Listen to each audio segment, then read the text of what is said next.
नमस्कार दोस्तों, मैं सीए सौरभ सक्सेना और स्वागत करता हूं आपका हमारे इस YouTube channel CA Saurabh Saxena में, जहां हम बात करते हैं गवर्नमेंट रजिस्ट्रेशन की, एनजीओ की, ट्रस्ट की और बहुत सारी गवर्नमेंट स्कीम्स की। आज का ये मेरा वीडियो हमारी एनजीओ की जो सीरीज चल रही है उसके आगे का ही एक पार्ट है। आज हम बात करेंगे ऐसे एनजीओ के बारे में जो कि अपना काम करना चाहते हैं पर उन्हें गवर्नमेंट की तरफ से अनुदान नहीं मिल रहा है या वो गवर्नमेंट के अनुदान चाहते हैं। तो आज का ये वीडियो बात करेगा ई अनुदान रजिस्ट्रेशन के बारे में, क्या होता है, कैसे होता है और क्या क्या डॉक्यूमेंट्स ई अनुदान के लिए हमें चाहिए। तो इससे पहले मैं इस वीडियो में आगे बढ़ूं, अगर आपने हमारा चैनल अभी तक लाइक, शेयर या सब्सक्राइब नहीं किया है तो लाइक, शेयर, सब्सक्राइब करें ताकि हम आपके लिए ऐसे ही वीडियो लाएं। तो दोस्तों, आज का ये वीडियो बात कर रहा है गवर्नमेंट के एक ऐसे ही रजिस्ट्रेशन के बारे में जिसका नाम है ई अनुदान। ई अनुदान रजिस्ट्रेशन क्या है? जब आप एनजीओ बना लेते हैं, चाहे फिर वो आप उसको सेक्शन 8 में बनाएं, चाहे आप एनजीओ ट्रस्ट के रूप में बनाएं,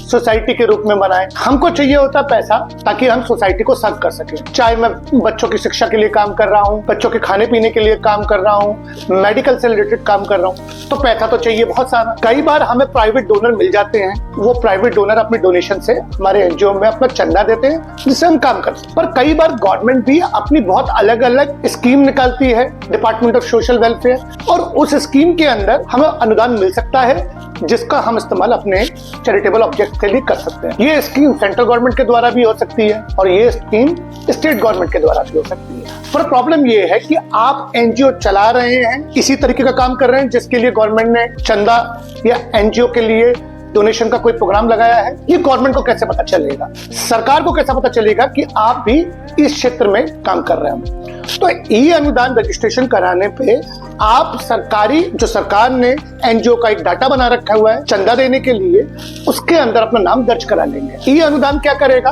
कि आपका नाम, आपका डाटाबेस का नाम सरकारी पोर्टल पे दर्ज कर देगा, जिससे सरकार को मालूम पड़ जाएगा कि आप भी उस क्षेत्र में काम कर रहे हैं जिस क्षेत्र के अंदर गवर्नमेंट कोई भी डोनेशन देना चाहती है। ई अनुदान एक तरीके से आपका नाम उस गवर्नमेंट के बैंक में रजिस्टर कर रही है जो गवर्नमेंट अपने पास चंदा बनाने के लिए या चंदा देने के लिए करती है।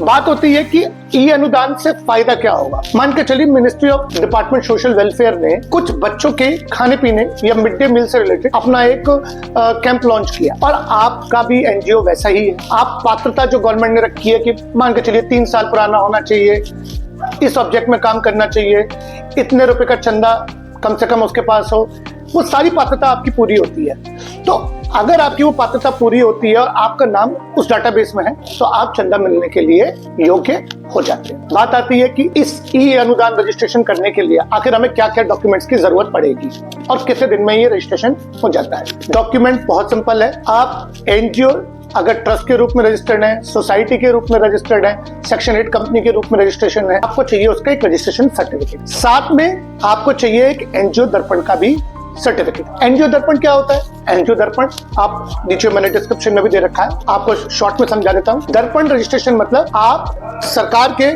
आप पूरे सोसाइटी के बेस पे अपना दर्पण रजिस्ट्रेशन नीति आयोग में रजिस्ट्रेशन करा देते हैं, जहां से आपको मिलती है एक यूनिक आईडी।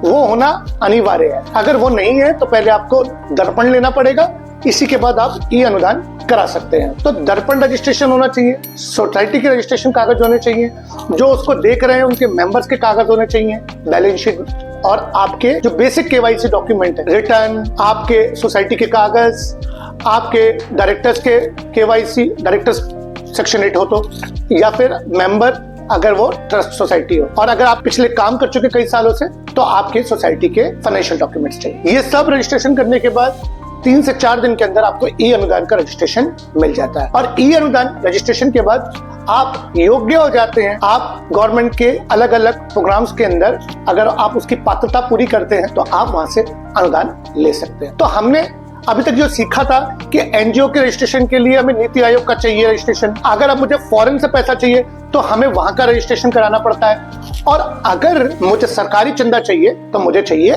ई अनुदान रजिस्ट्रेशन। तो दोस्तों, आज मैंने कोशिश करी कि आपको ई अनुदान के बारे में बता पाऊं, क्या क्या फायदे हैं, क्या क्या डॉक्यूमेंट्स हैं, और आप अगर चंदा आपको उतना अच्छा नहीं मिल रहा है पर आप पुराने एनजीओ हैं और अच्छी तरीके से काम कर रहे हैं तो आप ई अनुदान की मदद से गवर्नमेंट के डाटाबेस में अपना नाम दर्ज करा सकते हैं और वहां से भी चंदा ले सकते हैं। तो दोस्तों, अगर आपको मेरा ये वीडियो पसंद आया हो तो अभी लाइक, शेयर या सब्सक्राइब करें ताकि मैं आपके लिए ऐसे वीडियो ला सकूं। धन्यवाद।